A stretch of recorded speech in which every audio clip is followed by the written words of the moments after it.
Hey guys, this is Rich with a cool tip, but mostly an important tip. Quit getting random ass people on the internet to give meanings to your tattoos. Google that shit. I keep getting people coming in and telling me that this tattoo has this meaning, and it doesn't mean the thing that they're talking about at all. Sometimes they're getting symbols from different cultures. Sometimes they're getting like stuff, and they're like, oh, but I Googled it, blah, blah, blah. Maybe check 2 or 3 sources. Or get really traditional style tattoos, like a pig or a chicken on your feet. The nautical star, the swallows. There's lots and lots of cool ass tattoos that have lots of traditional meanings and mean lots of things that are really easy to check out. But some of these more modern things, people are just assigning meaning to tattoos that don't have that meaning, and it's definitely some younger people that do this stuff, and it's really kind of crappy because they're taking away one meaning for a tattoo and assigning a completely different meaning, or adding a meaning to a tattoo that was just a cool piece of artwork, and now that person's like, hey, aren't you into this, blah, blah, blah, or that, blah, blah, blah, and it's not even true because there's some random person on the internet just made up last week what the meaning of some tattoo was, and it really sucks, honestly, as a tattoo artist. It's the same with like random ass names for piercings that people come up with. Cool, I'm glad that the internet's so invested in coming up with great new names for shit, but we don't know what the fuck you're talking about 80% of the time. I've been doing this 20 years, and people come at me with wild-ass names for shit that I have to Google myself to figure out what the fudge they're even talking about. My fellow alchemists, this is Rich with another interesting tattoo fact. Tattooing's changed quite a bit throughout my lifetime, and I went from using a coil machine, which used to have an adjustable stroke length, to a rotary-style machine, which had a set stroke length, to a rotary pen, which once again has a set stroke length. What's really interesting about that is different types of tattoos require different types of stroke length.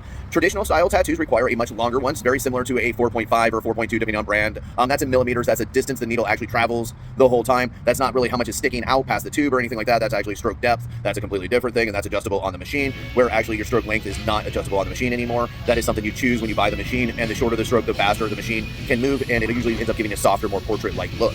Usually those machines could be all the way down like in the 3.2 range, 3.5, and some of them even go into the high 2s, 2.8. They're very different. It's something really interesting to know, and it really is very specific to the type of tattoos you want to do. Can you do tattoos with those machines? Yes, you can do anything with anything. You can make it work. You can speed the machine up, take the depth back a little bit, and now you have a machine that runs very similar but not exactly the same as a short stroke machine. But I do recommend getting the right machine for the job you want to accomplish. They are great at doing exactly what you want. My fellow alchemists, this is Rich with your another daily tattoo fact. How many times does a tattoo machine pierce your skin? Well, they can be as many as 50 times per minute, up to 3,000 times per minute. That is extremely quick, and usually that's all to match the hand speed of the artist and style of tattoo. There's going to be a different speed to run a thinner needle than for a thicker needle, especially during lining. You're not going to want to crank your big giant thick needle up to 11 and then crank on people. Everybody tattoos at different speeds, and the machines are adjustable for that, which actually makes it great as you're learning, because as you slowly develop a little bit more speed, you can readjust the machine and it'll do exactly that for you. It's really nice and really awesome. But just to let you know, tattoo machines pierce your skin somewhere between 50 times and 3,000 times per minute, which that sounds like a lot of owie. Hey, my fellow alchemists, I have another awesome tattoo fact, bringing back my boy Samuel O'Reilly, the inventor of the electric tattoo machine. Check this out. He also invented the single-use needle, which keeps us safe and, doing our job today. If we didn't have the single-use needle, diseases and stuff like that would be prevalent in our industry, and we obviously wouldn't have moved on to things like cartridges. So, everything was always done with a rotary-style machine before the coil machines came in. Then we ended up with coil machines, and now we've backslid and went right back into rotaries, and then we went into rotary pens. Luckily, during this whole thing, we've been able to get a needle on bar at first, and that would give you a variety of different things. And now what they have is a safety cartridge, which retracts upon itself and keeps you super safe when you tattoo. So when you remove it from the cartridge, the needle is no longer able to poke you or damage your skin in any way unless you smush the cartridge itself, which I would think is just kind of odd to do. But yeah, definitely awesome that we get to use single-use needles at this point. It's definitely kept the safety up, and it's something I really think is awesome because, when I first started tattooing, we actually had to hand make all our needles and sterilize them all. And, it slowly moved forward into these amazing cartridges that really made our lives a lot easier and able to change the tattoo tips much quicker, use single-use machine, which definitely is a lot better than having to set up 6-7 machines on certain tattoos. My fellow alchemists, this is Rich for another awesome tattoo fact. This one is, why do tattoos hurt, and why does it hurt in certain parts of the body more than others? This one's a little weird because some people are going to have a little bit different opinions on this one.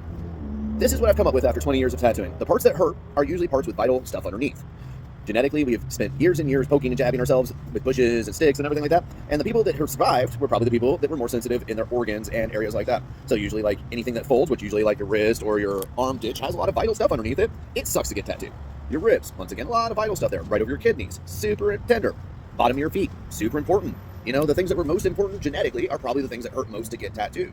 And there's a little bit of a weird misnomer that people with different size bodies or different thicknesses to their skin or different thicknesses like with fat and stuff feel pain different. That is not true. If you're fatter, your fat cells are not in your skin cells. Your nerves are in your skin. It feels probably exactly the same to you is them. If somebody gets extremely large and they have a lot less nerves per square inch, that may change, but I really don't think that's going to work because you're going to have a lot more coverage to cover the same amount of skin. So they're going to probably end up getting tattooed for quite a bit longer. My fellow alchemists, this is Rich with another wild tattoo fact. So, most of the country used to have tattooing as illegal. It was legal, and it became illegal for health concern reasons. But you know, there were states that didn't have legal tattooing all the way till 2012 or 13. On top of that, I know that Florida didn't even require a tattoo license until 2012. You couldn't even get one. There was no tattoo licensing in Florida.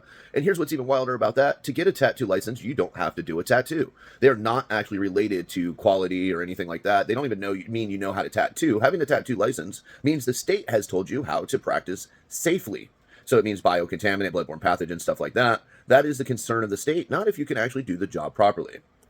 Hey, my fellow alchemist. I'm here to talk to you about tattoo removal. We are removing some of these tattoos we're getting. I've had a tattoo removed on my neck, so I've been through the experience. It took about 12 times to get down to about 15% of what the tattoo used to look like. So it's not super noticeable, but it's definitely still there in some aspects. The other thing is it's not the laser just destroying the ink. That's actually a frosting you see at first. That's just the skin really becoming burnt by the laser. What's actually going to happen is that laser is going to snap those particles into a smaller particle that the lymph node system can take away. The blood's going to, white blood cells are going to take that being pulled into the lymph node system and eventually being, peed or pooped out through the waste system of the human body.